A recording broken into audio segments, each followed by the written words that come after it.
ladies go first, but I'll go ahead and take the lead.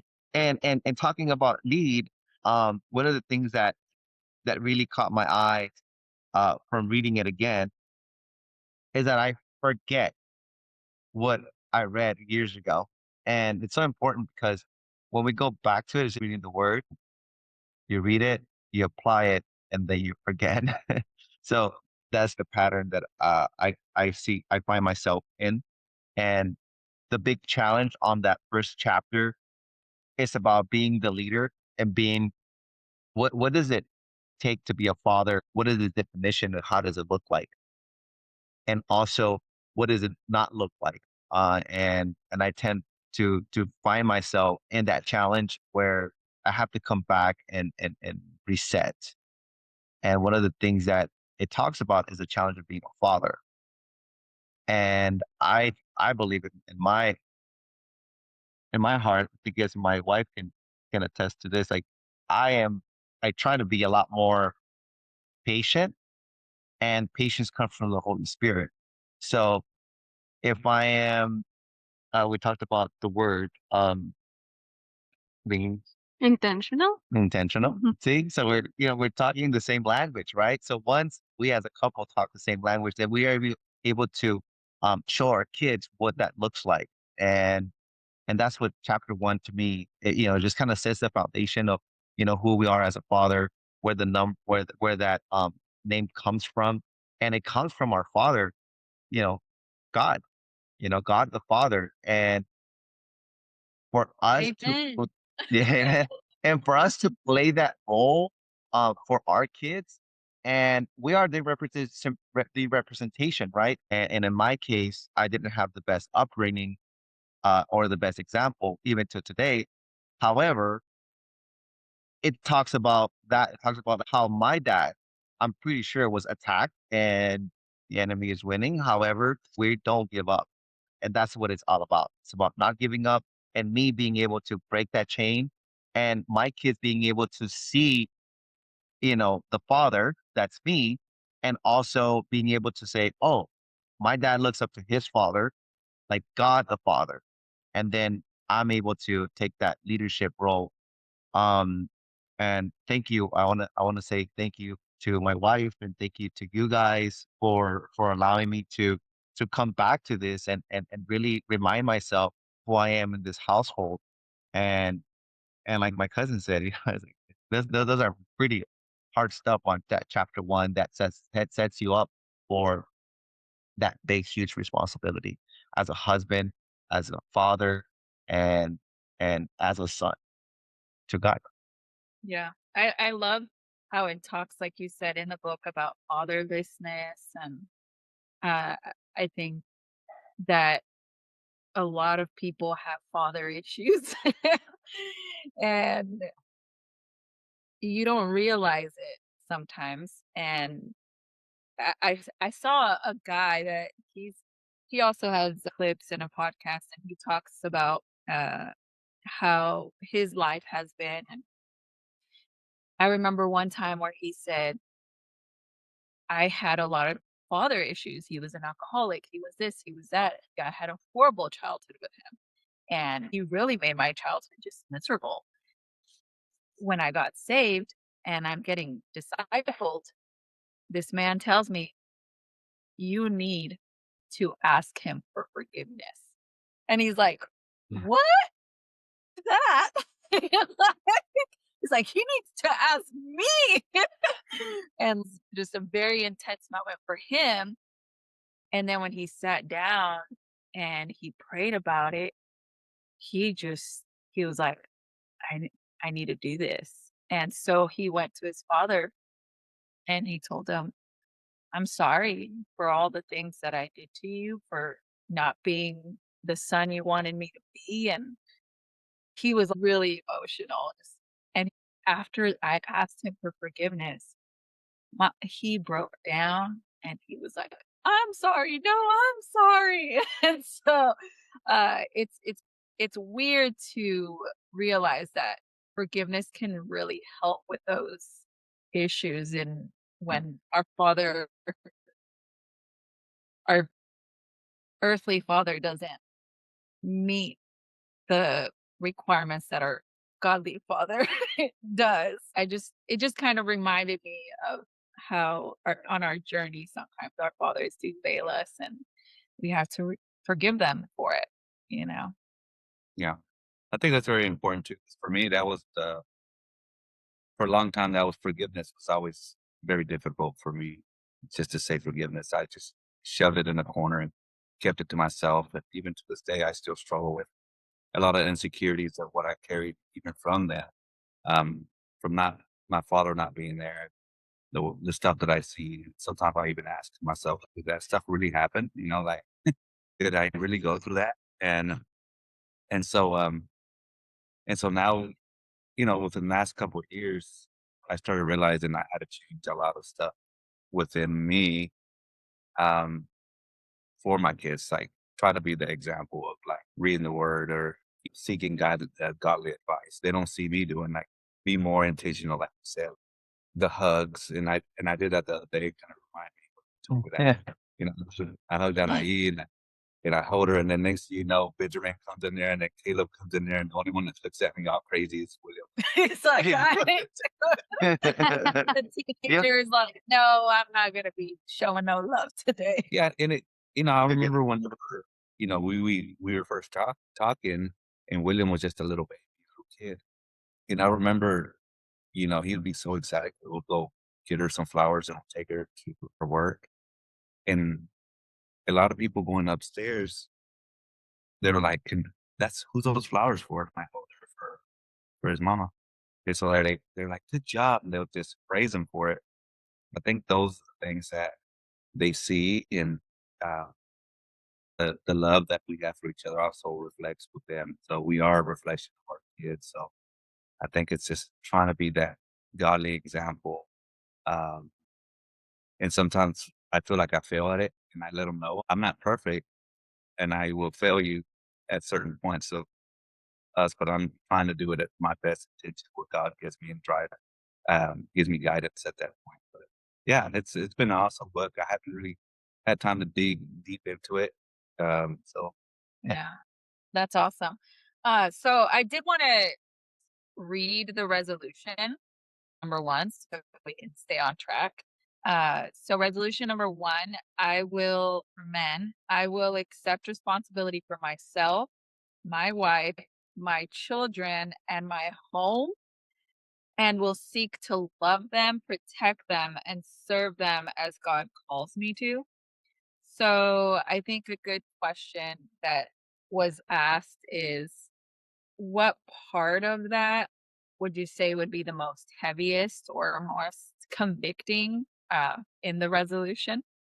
I think for me is reminding myself of that, because I listen to it. I'll do it today. I'll do it tomorrow.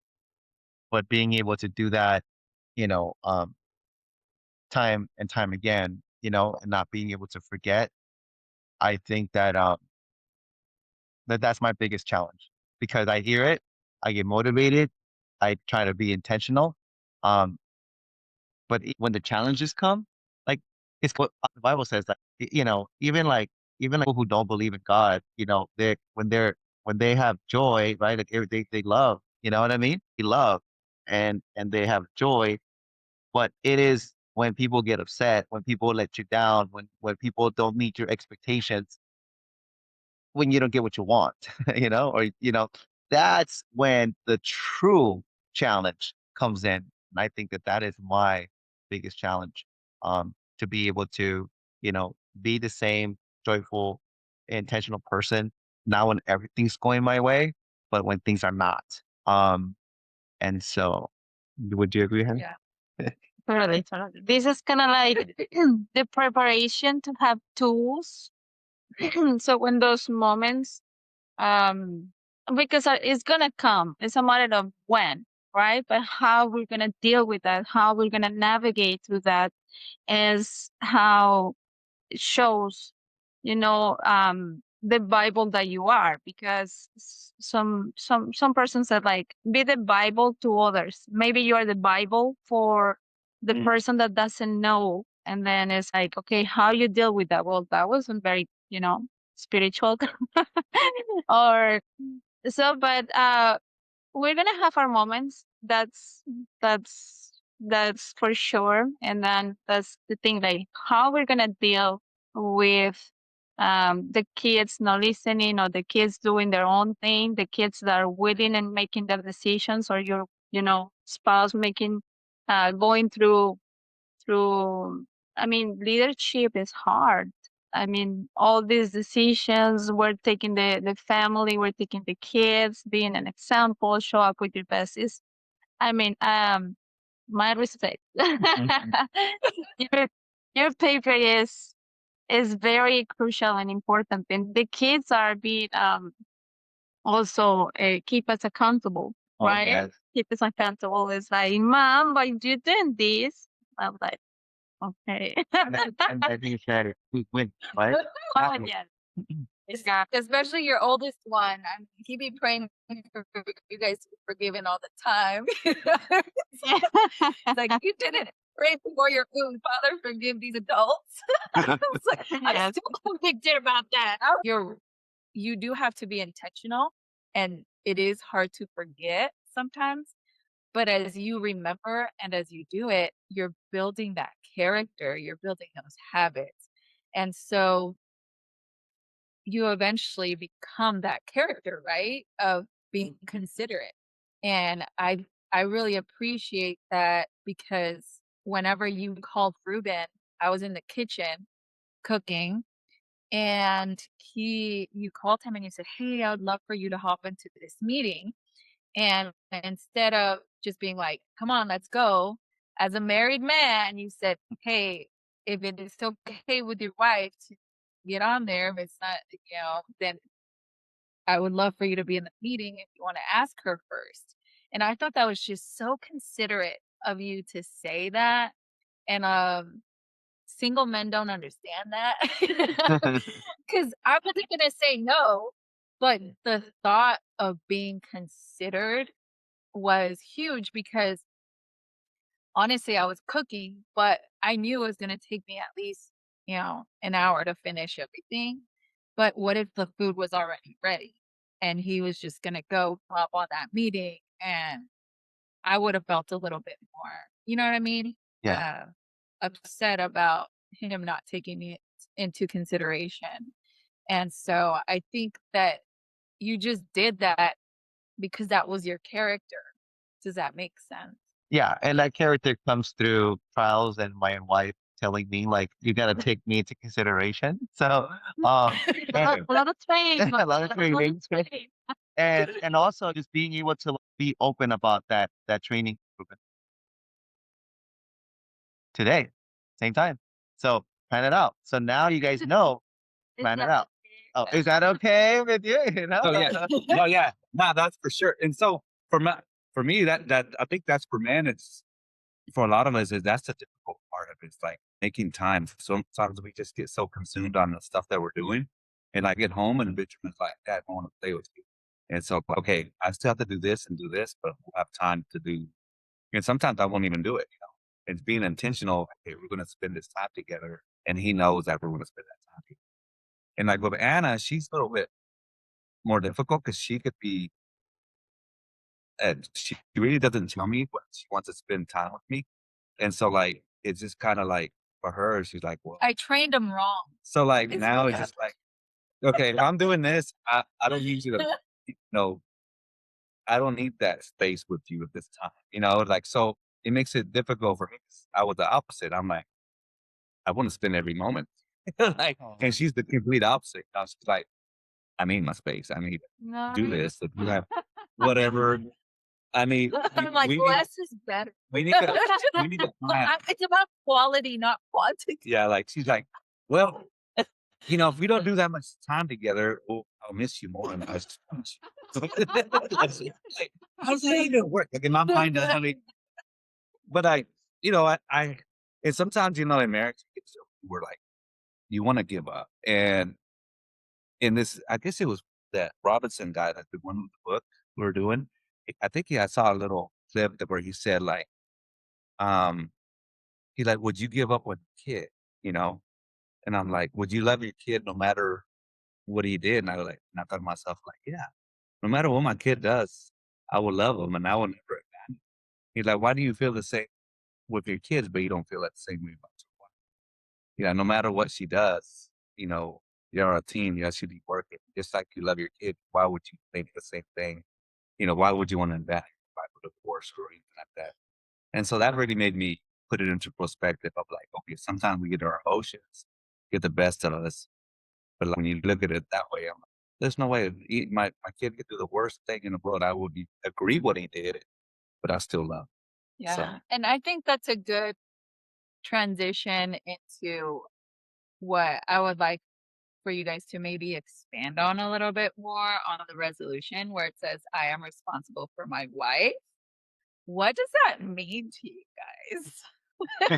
Good question. That's excellent. So we want to know. well, for me personally, I always been like, I tell my wife, I in my mind, the character that comes to me is like the Cruz.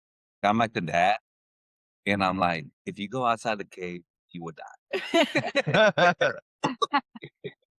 So like, I try to, as a man, we try to be the protector, and there's a lot of stuff I'll let go and I don't care about. But like when it comes to family, I'm like, I feel real strongly about it, and I will stand up. And sometimes that's a lot of things that we have an argument about. We have differences in that area, and um, so that makes it very difficult because I'm just like, for me, we're supposed to be the protector and make sure our kids are raised right.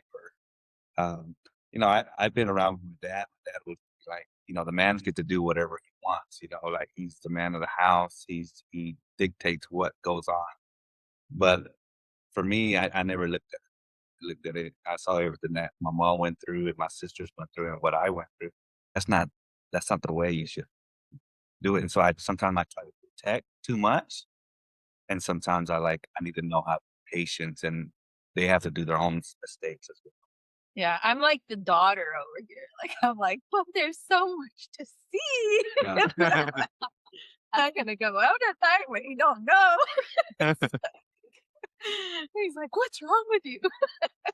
Yes. I think that the responsibility lies with planning and scheduling, because for example, Cindy likes that I resonate with you, and I'm pretty sure people who might be watching this resonate with men that like, some men want like their space, but because we're all different, like I can relate to you because I'm very clingy. I want to be with my wife all the time, and she's like, Miguel, you're suffocating me. Give me time to breathe, and then when you do, right, and then you're like doing your own thing, and it's like, honey, can we do this together? But when you have like the communication is like, hey, you want to have your time? Yes, I want to have my time. Yes. And then I get to watch football, or she gets to do whatever she wants to do, or talk to her mom, or whatever it is. There was things that I used to be upset because she wouldn't want to be with me for any reason. And I came to going back to the the point of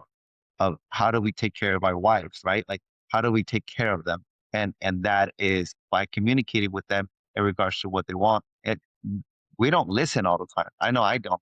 She said like, Miguel, you're not listening.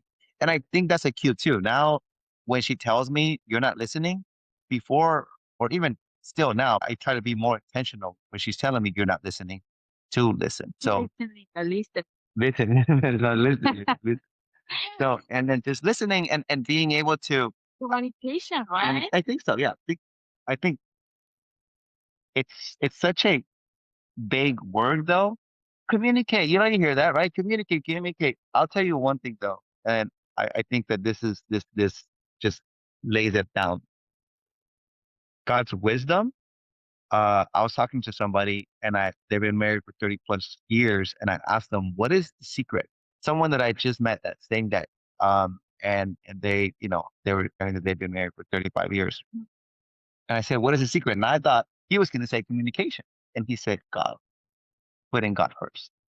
Because if you put God first, God gives you the communication. It literally He gives you the Holy Everything Spirit, you need. the wisdom, and the fellowship. This here. this computer and everything, and us being being able to have this platform to talk to each other and talk real, right, about real problems, real issues, not just the how are you doing? I'm doing fine. No, no, you know what? I struggled yesterday with this, and just knowing that, I think that, that takes care of our spouses, Yeah. by being able to just, having God first and with that communication, but that godly communication, and the godly communications come to prayer too. Last night, we must have prayed a few times last night. Prayed with the kids, and I prayed downstairs and prayed before we With the food. with the food, and slept, and before we went, when we were just talking in the couch, and then when we went to sleep, we were just constantly praying, and that is communication also. So again, communication word is vague, but intentional communication with a plan, right? It's like communication, then make a plan. Like right now, we're talking to Colt in regards to going on a double date, and Oh, that. he's Yeah. fun. So again, just being able to communicate, but being intentional, putting a plan together. I'm very big about plans, and my need is variety, so I need that variety, and my wife's need is Security. security. Yeah, feel like Talking about secrets, I have another secret because I'm big on marriage. I believe there's something so special about marriage, right? And when you see people that have been married 50 years, you're like, how did you do it? Please tell me your secret. And so one of our people that we reached out to recently because we were having issues was them. And having godly counsel, right? Whenever you're going through things. And I said, what's your secret? How did you make it to 50 years? And he's like, you know what my secret is? I'm ready to hear, something profound. And he was like, we're not we're not special. There's nothing special about us. We're just like any other couple. We have our fights, we have our good days, we have our bad days. The only thing is we chose to never give up. It's so crazy because that still sits with me to this day. I asked him 5 years ago because there was times where I wanted to give up, and I remember it's a choice to never give up, and that's how you get there. And it's so simple, it's easy to follow. Um, I mean, it doesn't feel like it at the time, like you're in pain and suffering, but But it's a choice. It's a decision, and I believe on it's a that. decision to Mhm. stay in it. And so I mean, it was just funny that you said that because I was like, yeah, I have a secret too. I'm always asking secrets like, how did you make it? How did you do it? I love Uh, that too. yeah. And to piggyback on what Miguel was saying in regards to communication, also has to do a lot. He likes to put everything in calendar and schedule. Even when we need to talk, even when we need to kind of spend time, is valid at the beginning because also it has the other side that is very scheduled and very square, but it has to be a balance. At the beginning, it's okay to actually put your, put this is my time, this is your time, this is kind of like our time. We need to connect, and we need to force and make the decision to force ourselves to connect. It's not whenever I feel, whenever I want, because like the intentionality, it needs to be right there. Is a decision to make a priority our marriage, to make a priority our kids, to make a priority ourselves too. You have to guys, um each one can I spend time with God, praying the devotional first thing in the morning, first thing in the day, right? Because that's gonna fill us up with love, with all that we need, because we need attention. We need to feel important. We need to feel, and then we just nagging also me like Miguel when he is like working, and I'm like, how you want me to pay the bill if you need attention, right? I'm like, okay, I'm going to God, my source, to fill my tanks of love, She's in the word attention. mode, and she's like, hey. I know. I was like, hey, hey, hey. He's like, he can talk all day. My attention goes in the morning, his attention goes at night. And I'm like, at night, it's like, let's go to sleep. So, But so she's been very intentional, and I've been intentional also during those times, whether it's in the morning or in the evening. And just watching this show about food like at 11 p.m. and it was it's so yummy, right? Yeah, yeah. Um, and I just to kind of, I guess, summarize, because I really think that the resolution for men being responsible for their wives, I think that as someone that is a woman and struggles with being submissive and struggles with that word in general, hearing that my husband's responsible for me, it I d- I think that that's something good to kind of shed light on and really understand what that means, because like he said, I'm okay with him being responsible for my safety. He's my protector. As a single mom, I've been afraid at night, and him sleeping next to me just brings another level of security. And I know that he's gonna make sure no intruders are gonna come in. Uh, my question is, what else would you say, pretty simply and clearly, that you hear when you say that? What about you, Miguel? What would you say? what means to you be the protector of your wife? To me, it means just being able to, I guess my very first thing is being able to put la cobertura, like that cobertura, like over my wife and over my children, so you protect them spiritually, and then the physical part comes after. I think that I've missed that a lot because sometimes I want to be like, oh, I'm gonna get buck and I'm gonna, or like, oh, I want to get this or get for protection or this or you know what I mean? Get all the guns.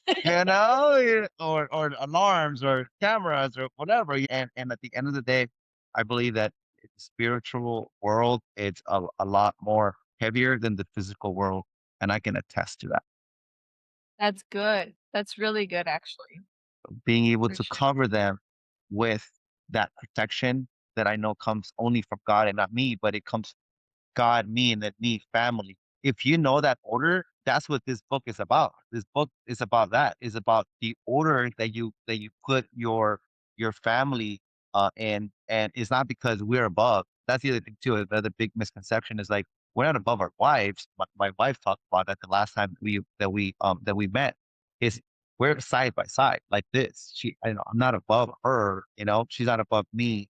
I don't have higher skill sets than she does because even if she didn't have the education that she does have, because she does have a higher education than me, um, but we complement each other because I can say I have a lot of street knowledge, right? Um, so it's like I can protect her. I can go up to somebody and be like, I know that I can protect her because I can talk my way out of it because I come from the hood.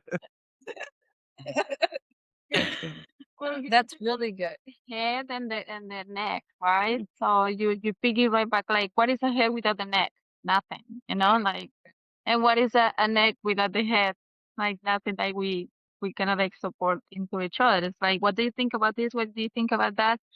But you guys take the leadership, and it's very important what Mika was saying. Like, you guys bring the cover, you guys bring the ambience to the house, because if you guys feel a certain way, like feel bothering, mad, angry, or impatient, or like, we can, everybody, the ambience is tense.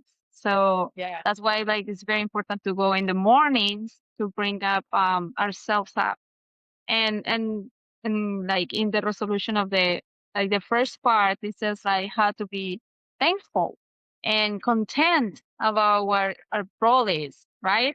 I cannot pretend be like the man, the strong, the, like, because that's not my set skills. My set skills can be other, being a strong and being, protected too, but in another detailed matter that, the book says, how to be thankful for.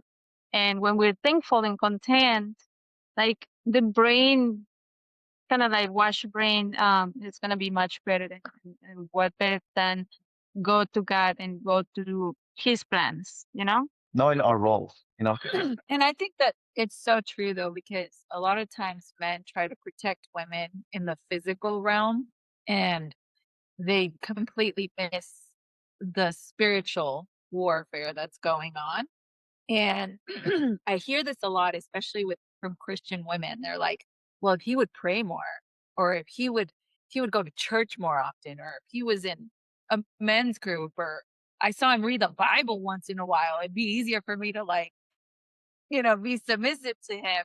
But I think I have honestly seen a difference where he goes and gets in his prayer and it's there's that feeling, there's that Mhm. heaviness that's not there anymore to just be, I guess, feel protected, you know? yeah. Yeah, less than a minute. Bye, guys. Fine, we'll see you later.